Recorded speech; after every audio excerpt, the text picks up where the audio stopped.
Hello ಗೆಳೆಯರೇ, ಓದು ಕೇಳು ಕನ್ನಡ ಆಡಿಯೋ ಬುಕ್ ಚಾನಲ್ಗೆ ಸ್ವಾಗತ. ನಾವು ಇಂದು ಒಬ್ಬ ಮಹಾನ ತಾಯಿಯ ಬಗ್ಗೆ ಮೋಟಿವೇಶನ್ ಆಡಿಯೋ ಬುಕ್ ಅನ್ನು ತಂದಿದ್ದೇವೆ.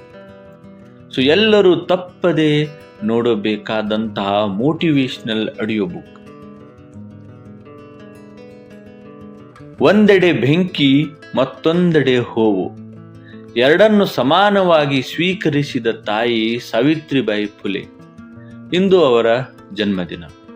ನಾವು ಸಾವಿತ್ರಿಬಾಯಿ ಫುಲೆಯವರನ್ನು ನೆನೆಸಿಕೊಂಡಾಗ ಸೀರೆಯುಟ್ಟ ಒಬ್ಬ ಶಾಂತ ಸ್ವಭಾವದ ಶಿಕ್ಷಕಿ ನಮ್ಮ ಕಣ್ಣ ಮುಂದೆ ಬರುತ್ತಾರೆ.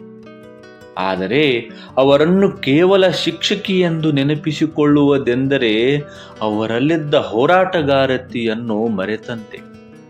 ಅವರು ಕೇವಲ ಶಾಲೆಯನ್ನು ತೆರೆಯಲಿಲ್ಲ, ಬದಲಾಗಿ ಸಾವಿರಾರು ವರ್ಷಗಳ ಶೋಷಣೆಯ ವಿರುದ್ಧ ಕೇವಲ ಒಂದು ಪುಸ್ತಕ ಮತ್ತು ಎದೆಯ ತುಂಬ ಧೈರ್ಯವನ್ನು ಅಸ್ತ್ರವನ್ನಾಗಿ ಮಾಡಿಕೊಂಡು ಯುದ್ಧವನ್ನೇ ಸಾರಿದರು. ಕಲ್ಲುಗಳನ್ನೇ ಹೂವಾಗಿಸಿಕೊಂಡ ಪರಿ ಪುಣೆಯ ಭೀಡೆವಾಡ ಶಾಲೆಗೆ ಅವರು ನಡೆದುಕೊಂಡು ಹೋಗುವಾಗ ಪ್ರತಿದಿನ ಕೆಲವರು ಅವರಿಗಾಗಿ ಕಾಯುತ್ತಿದ್ದರು. ಅವರ ಮೇಲೆ ಕೆಸರು, ಸಗಣಿ, ಕಲ್ಲುಗಳನ್ನು ಎಸೆಯುತ್ತಿದ್ದರು. ಶಾಲೆ ತಲುಪುವಷ್ಟರಲ್ಲೇ ಅವರ ಸೀರೆ ಕೊಳಕಾಗಿರುತ್ತಿತ್ತು, ಮೈಯೆಲ್ಲ ವಾಸನೆ ಬರುತ್ತಿತ್ತು. ಸಾಮಾನ್ಯರು ಯಾರೇ ಆಗಿದ್ದರೂ ಅವಮಾನಕ್ಕೆ ಹೆದರಿ ಅಲ್ಲಿಗೆ ಸುಮ್ಮನಾಗುತ್ತಿದ್ದರು. ಆದರೆ ಸಾವಿತ್ರಿಬಾಯಿ ಸೋಲದೆ ಬ್ಯಾಗಿನಲ್ಲಿ ಮತ್ತೊಂದು ಸೀರೆಯನ್ನು ತೆಗೆದುಕೊಂಡು ಹೋಗುತ್ತಿದ್ದರು. ಒಮ್ಮೆ ನೀವೇಕೆ ತಿರುಗಿ ಬೀಳುವುದಿಲ್ಲ ಎಂದು ಕೇಳಿದಾಗ ಅವರು ನೀಡಿದ ಉತ್ತರ ಅವರ ಸಹನೆಗೆ ಸಾಕ್ಷಿಯಾಗಿದೆ. ಅವರು ಆ ದುಷ್ಕರ್ಮಿಗಳಿಗೆ ಹೀಗೆ ಹೇಳುತ್ತಾರೆ: ನನ್ನ ಸಹೋದರರೇ, ನಾನು ನಿಮ್ಮ ತಂಗಿಯರಿಗೆ ವಿದ್ಯೆ ಕಲಿಸುವ ಪವಿತ್ರ ಕೆಲಸ ಮಾಡುತ್ತಿದ್ದೇನೆ. ನೀವು ನನ್ನ ಮೇಲೆ ಎಸೆಯುತ್ತಿರುವ ಸಗಣಿ ಮತ್ತು ಕಲ್ಲುಗಳು ನನಗೆ ತಡೆಯುವುದಿಲ್ಲ, ಬದಲಾಗಿ ನನಗೆ ಸ್ಫೂರ್ತಿ ನೀಡುತ್ತದೆ. ನೀವು ನನ್ನ ಮೇಲೆ ಹೂವಿನ ಮಳೆ ಸುರಿಸುತ್ತಿದ್ದೀರಿ ಎಂದು ಭಾವಿಸುತ್ತೇನೆ. ಅವರೆಲ್ಲಿದ್ದ ಲೇಖನಿದ್ದ ಕಿಚ್ಚು, ಆದರೆ ಅವರ ತಾಳ್ಮೆಯನ್ನು ದೌರ್ಬಲ್ಯ ಎಂದು ಭಾವಿಸಬೇಡಿ.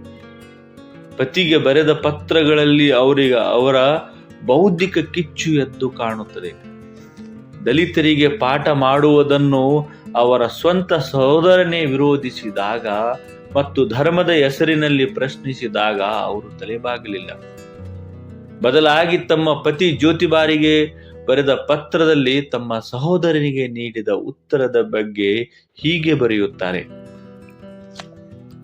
ನಾನು ಅವನಿಗೆ ಹೇಳಿದೆ, ಸಹೋದರನೇ, ನಿನ್ನ ಮನಸ್ಸು ಸಂಕುಚಿತವಾಗಿದೆ. ಆಡು ಹಸುಗಳಂತ ಪ್ರಾಣಿಗಳನ್ನು ನೀನು ಪ್ರೀತಿಯಿಂದ ಮುಟ್ಟುತ್ತೀಯ, ಹಾವಿಗೂ ಹಾಲೆರೆಯುತ್ತೀಯ. ಆದರೆ ನಿನ್ನಂತೆಯೇ ಮನುಷ್ಯರಾಗಿರುವ ಮಹರ್ ಮತ್ತು ಮಾಂಗ ಸಮುದಾಯದವರನ್ನು ಅಸ್ಪೃಶ್ಯರೆಂದು ಕಾಣುತ್ತೀಯ. ಇದಕ್ಕೆ ನಿನ್ನ ಬಳಿ ಯಾವುದಾದರೂ ಕಾರಣವಿದೆಯೇ? ಅವರು ಕೇವಲ ಮೌನವಾಗಿ ಸಹಿಸಿಕೊಳ್ಳುವವರಾಗಿರಲಿಲ್ಲ. ಎದುರಾಳಿ ಸ್ವಂತ ಕುಟುಂಬದವರೇ ಆಗಿದ್ದರೂ ಅವರ ಡಾಂಬಿಕತೆಯನ್ನು ತರ್ಕಬದ್ಧವಾಗಿ ಪ್ರಶ್ನಿಸುವ ಎದೆಗಾರಿಕೆ ಅವರಲ್ಲಿತ್ತು.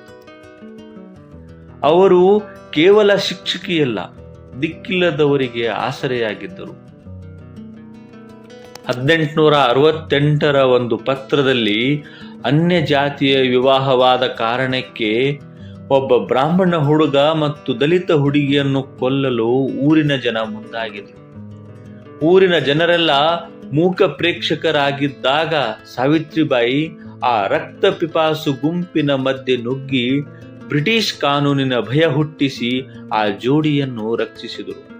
ಅವರು ಬರೆಯುತ್ತಾರೆ: ನಾನು ಆ ಸ್ಥಳಕ್ಕೆ ಧಾವಿಸಿ ಆ ಗುಂಪನ್ನು ಬೆದರಿಸಿ ಓಡಿಸಿದೆ. ಸಾವಿತ್ರಿಬಾಯಿ ಫುಲೆ ಕೇವಲ ನೆನಪಾಗಲು ಬಯಸಲಿಲ್ಲ, ನಾವು ಕ್ರಿಯಾಶೀಲರಾಗಬೇಕೆಂದು ಬಯಸಿದರು. ಅವರ ಕವಿತೆ ಇಂದಿಗೂ ಯುವಜನತೆಗೆ ಒಂದು ಕರೆಯಾಗಿದೆ. ಅವರ ಗೋ ಗೆಟ್ ಎಜುಕೇಶನ್ ಕವಿತೆಯಲ್ಲಿ ಹೀಗೆ ಬರೆಯುತ್ತಾರೆ: ಸೋಮಾರಿಗಳಾಗಿ ಕೂರಬೇಡಿ, ಹೋಗಿ ಶಿಕ್ಷಣ ಪಡೆಯಿರಿ. ಶೋಷಿತರ ಮತ್ತು ನಿರ್ಗತಿಕರ ದುಃಖವನ್ನು ಅಂತ್ಯಗೊಳಿಸಿ. ಕಲಿಯಲು ನಿಮಗಿದು ಸುವರ್ಣಾವಕಾಶ. ಆದ್ದರಿಂದ ಕಲಿಯಿರಿ ಮತ್ತು ಜಾತಿಯ ಸಂಕೋಲೆಗಳನ್ನು ಮುರಿಯಿರಿ. ಇಂದು ಅವರ ಜನ್ಮದಿನದಂದು ನಾವು ಕಲಿಯುತ್ತಿರುವ ಶಾಲೆಗಳಿಗಾಗಿ ಅವರಿಗೆ ಕೃತಜ್ಞತೆ ಸಲ್ಲಿಸಿದರೆ ಸಾಲದು. ಅವರಲ್ಲಿದ್ದ ಧೈರ್ಯವನ್ನು ನಾವು ಮೈಗಿಡಿಸಿಕೊಳ್ಳಬೇಕಿದೆ. ಸಮಾಜ ನಮ್ಮ ಮೇಲೆ ಕಲ್ಲು ಎಸೆದಾಗ ಅದನ್ನು ಹೂವಿನಂತೆ ಸ್ವೀಕರಿಸುವ ತಾಳ್ಮೆ ಮತ್ತು ದೇಹಕ್ಕಾಗಿ ಮುನ್ನಡೆಯುವ ಛಲ ಎರಡೂ ನಮಗೆ ಬೇಕು. ದೇಶದ ಶಿಕ್ಷಣದ ತಾಯಿ ಸಾವಿತ್ರಿಬಾಯಿ ಫುಲೆ ಅವರಿಗೆ ನಮ್ಮ ನಮನಗಳು.